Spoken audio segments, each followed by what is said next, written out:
Welcome to my vlog for today's video. Ayan, kung nakikita nyo yan, sino kaya yung nag-display ng mga dilata?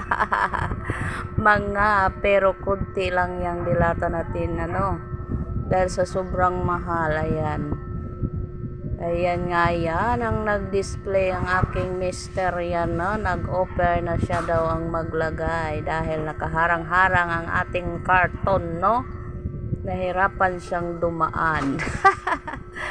Ayan, nag-offer. Ayan, yun ang ating mga sugar dyan, nakapatong pa sa bigas. Dahil hindi pa nailagay. Ayan, nag-video pa. Ayan. First time niyang mag-arrange dyan ng dilata na libadbaran sa karton nakaharang. Dinisplay. Hindi ko pa nalagyan ng price yan. Dahil yan mga corned beef, dyan, nilalagyan ko yan mismo sa lata. Para kita agad. Dahil tamad naman yan sila magtingin-tingin dito sa nakasulat natin dito sa harap ng rep or gilid ng rep. Ayan. Bumalandra. Oh, wow. Oh.